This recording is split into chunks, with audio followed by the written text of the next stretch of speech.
All right, guys, welcome to another episode of Six Pack and a Passport. I'm happy to have you. Recently, I just did a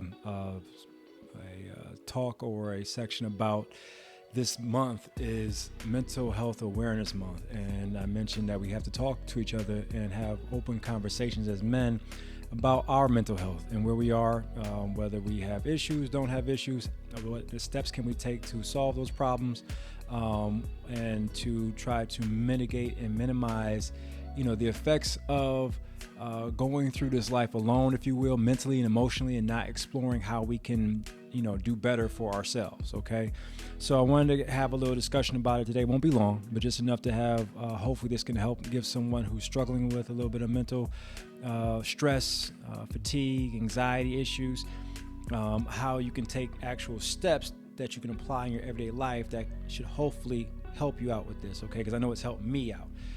Have I suffered from direct, diagnosis of anxiety or mental stress? No, but I have to be honest. I definitely am very aware. I'm a very self-aware person. Well, I should say I hope I'm a very self-aware person. Yes, I have had moments, weeks where I didn't necessarily want to get out of bed, and that is a form of depression. I've had moments where because goals that I had set for myself, they weren't hit or they weren't obtained, and I'm far from them. Even currently right now, some of the goals that I've set, far from them. But there's ways in which I've learned how to not manage them, because I hate the word managing. Managing is like you trying to coddle something, and certain things you don't want to coddle, certain things you want to get rid of, right? So I've learned how to be at peace with the process, and it's a way in which I go about that, and I want to kind of share that with you. And again, I hope this helps someone out there. Leave comments, let me know.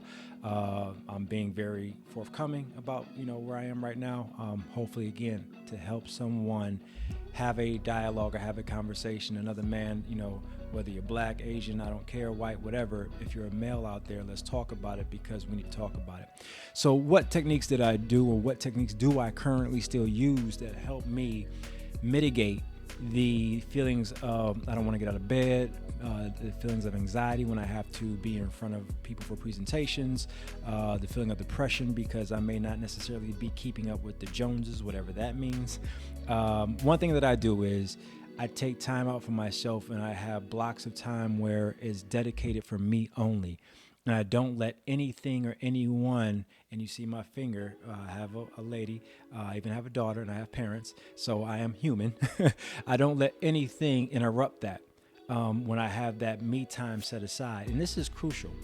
One thing I found when I was younger, I'm 40 years young now, was that when I allowed for someone to encroach upon my set aside time for me, and I say this, because I was supposed to be set aside time, but I let someone, whether it be work, whether it be my lady, or, my parents or my daughter, whatever it might be, when I let them encroach upon that, we would get into rifts. And then I'd be upset because then we're arguing, especially, if you're, with a significant other, we're arguing. I'm like, little things too, right? And I'm like, why am I mad, and why are we arguing about this? And then when I take a step back and I realize, it's because I didn't hold true to that time I had set aside for myself. That was supposed to be me time to have self-care, so I could take care of me emotionally, mentally, whatever I'm going through at that moment. I deal with it within that time, and then I'm able to step out of that and then deal with my loved one, my business partners, or my parents, my kids, whatever. I'm able to deal with them better.